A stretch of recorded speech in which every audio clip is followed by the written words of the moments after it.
What's happening, fam? L.A.R. movement still moving. Book is entitled Lessons from a Non-Custodial Father.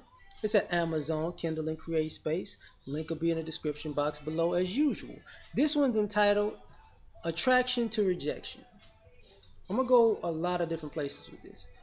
I think we as a society don't want to admit that we're actually in a relationship with and committed to rejection.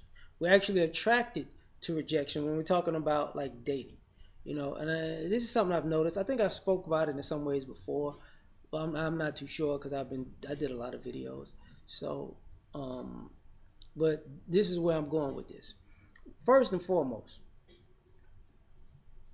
you got people that like people because people are backwards nowadays.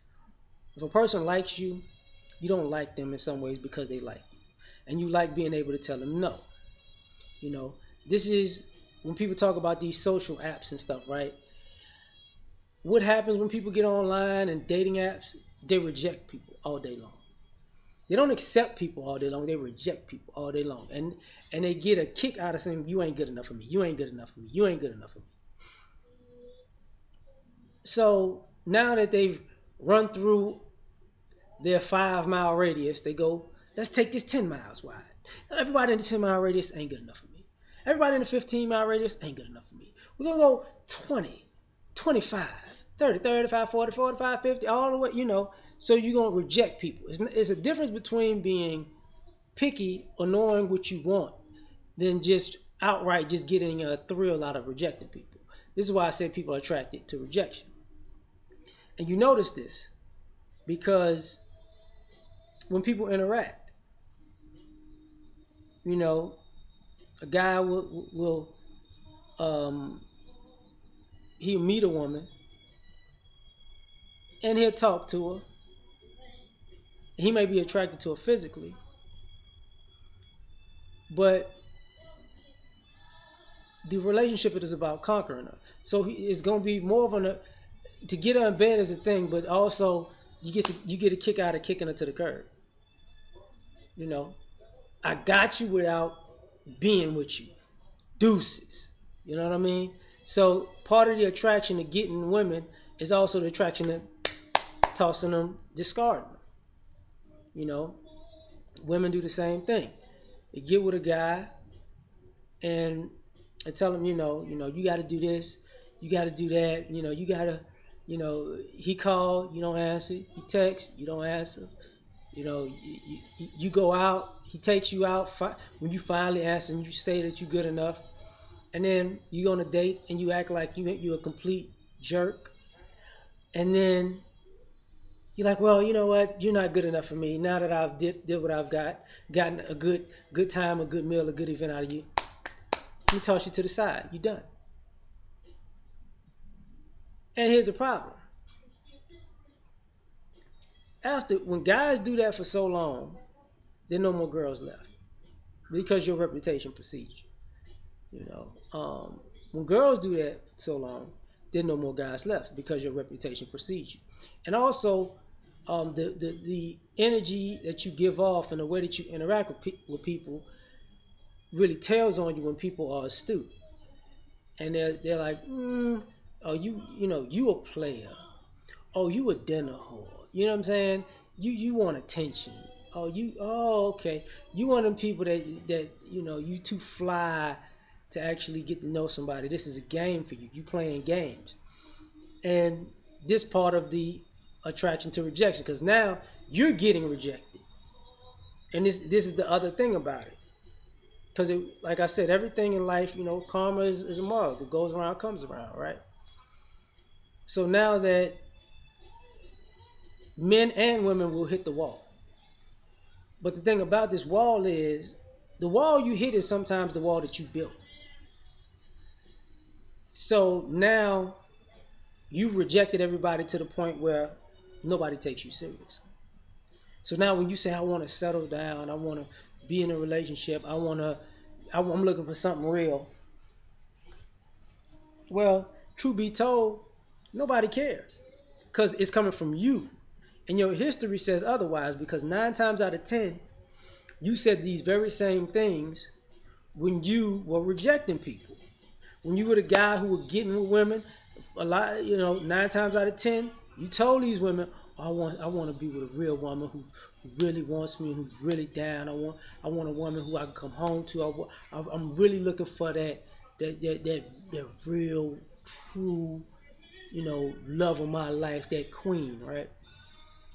That was just part of the game.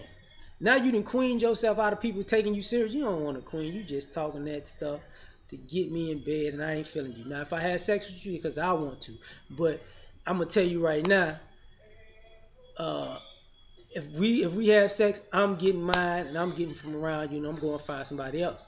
And then it's like now it changes the dynamic of the I guess psychological power dynamic because she basically leaving $200 on the nightstand. Now it's not cool no more, right? Same thing with the women. Oh, I'm looking for a real man, a godly man, a God-fearing man, a man who's gonna protect and provide. I'm looking for a king. You use this line a million times when you was using guys for dinners, dates, events, for them to do all kinds of favors for you or lend you money or whatever you was doing, right? So now these guys don't take you seriously. Now you hit the wall like, I'm gonna find if I'm gonna play these games, I'm gonna play these games with somebody prettier or younger. Bye. And now you stuck because now all the people that you used to reject have now moved on and are rejecting you. Also, the actual people who are actually looking for something real, now um, they are in some ways in a better space over time because when they were actually looking for something real and being rejected because of your attraction to rejection, you actually gave them space you weeded yourself out. So even when you try to creep yourself back into the equation, they may have already moved on. Or if they haven't found somebody or they've been in a relationship and it ended, you're just a stopgap if they even take time for you because they already know what you want. So now you might be fighting with them to really, really take me seriously this time. And they're like, look, this was gonna happen. While I'm weighing my options, you're just an option now. You're not a choice. You're an option. When I tried to mess with you, I was an option. When I chose you, I was an option for you. So now when I'm looking to choose somebody, you're just an option because I know that's all you've ever been. That's all you're ever gonna be because you have no. You're not the type to choose. So it backfires, right? And then and some people do this also where you don't you reject people who might be good for you because of superficiality. So now you become a person looking for something, but the person that you find might not necessarily be what you really want, but they might be what you need. They don't look the part that you wanted to come in. So now you reject those people because what you're attracted to or what you want and what you need is two different things. So what you need don't seem to be good enough or better. It don't. What you need is don't seem good enough for you. So now you rejected what you needed, and now you're on the hunt for what you really want, saying is what you need, and then what you need is gone.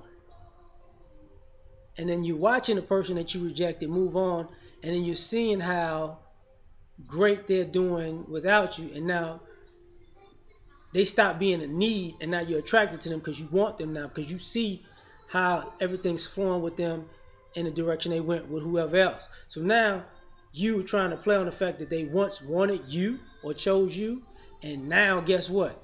You hating. You just straight hating.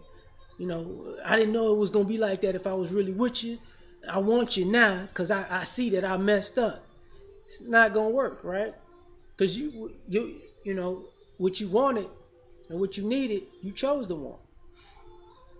And I think that's the way we're going about things. Some of us are attracted to rejection. Sometimes we don't see we only see the trees and not the forest. We don't look at the big picture. And sometimes um, we are really attracted to the idea that we got it like that. Because when you feel like you're at the point where you can accept or reject somebody, you do have to realize you've put yourself above other people. Um, Now the question is, are you above people righteously, or are you above people um, on an ego trip? So if you righteously say, look, I can't, this ain't gonna work with us because of these legitimate reasons, or you gonna just say because I feel like I'm better than you, you ain't on my level. Because some people don't get down. Some people you think you're above because of ego are really way, way, way above you, but they just low key and humble. Sometimes that's why you meet people and you might disrespect the wrong person, and they just like, and they're like, I didn't know that was you. I didn't know you had it like that. I didn't know I was dissing you. And you come with those apologies, and you're like, they blowing it off. The reason they blowing it off is because, you know, you're not you you're not even in their stratosphere. They don't care. They're actually glad you did that. So yeah, it's cool, good. I knew there's somebody in here that was just I just didn't want to bother with.